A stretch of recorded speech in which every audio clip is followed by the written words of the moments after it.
Toy izao indray ny mety ho toetry ny andro any an-dranomasina ny alatsinainy 30 Martsa amin'ny anora maraina hatramin'ny talata voalohan'ny volana aprily taona 2024 amin'ny 9 maraina. Tsy misy fampitandremana mahakasika ny any an-dranomasina aloha na ny avy ny alondrano izay na ny amafin'ny rivotra na izany na tsy izany aza dia entanina foana ny mpiandrika mba ho mailo sy tandrina rehefa eny an-dranomasina eny. Antoetry ny andro an'ny morontsiraka atsinanana manomboka amin'ny tanjona bobaomby hatrany amin'ny tanjona angotsy. Anorana tandrifin-drahona mahalana ho avy atsimo atsinanana ny rivotra ka ho 20 km isan'ora. Anonjabe ny ranomasina avy mionja 2 metatra sasany hatramin'ny 2 metatra. Tanjona angotsy hatrany mahanoro.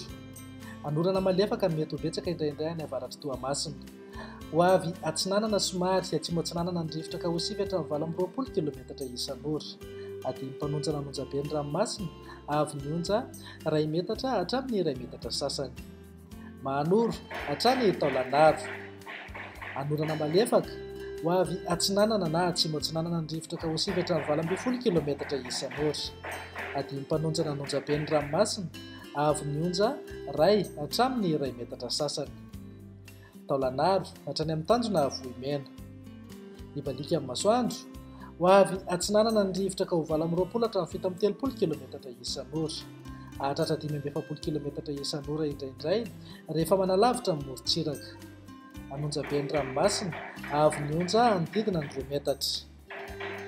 Ho an'ny morontsiraka andrefana tanjona Vohimena hatrany amin'ny tanjona Angabo. Ny balika amin'ny masoandro ho avy atsimo na atsimo atsinanana ny rivotra ka ho 7 km isan'ora. Adiny mpanonja nanonjabe ny ranomasina avy mionja 2 hatramin'ny 2 metatra sasany hahatratra 2 metatra indraindray any amin'ny tapany atsimo.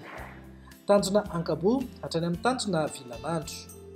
Andrahoana mitsitokotokona ibalika amin'ny masoandro ho avy atsimo ny rivotra ka ho 7 km isan'ora. Adiny mpanonja ny ranomasina avy mionja atsasametatra hatramin'ny 2 metatra. Tanjona Vilanandro hatrany Analalava. Ibalika amin'ny masoandro ho avy atsimo atsinanana ny rivotra ka ho 20 km isan'ora. Hotonina adiny mpanonja ny ranomasina avy mionja 3 hatramin'ny 2 metatra. Ny amarana anazy Analalava hatrany amin'ny tanjona Bobaomby. Anorana tandrifin-drahona eo anelanelana Analalava sy Nosy. Ho maina ny any akafa. Iovaova ny fitsokan'ny rivotra ka ho 7 km isan'ora. Hotonina adiny mpanonja ny ranomasina avy mionja 3 hatramin'ny 3 metatra. Hahatratra 2 metatra indraindray.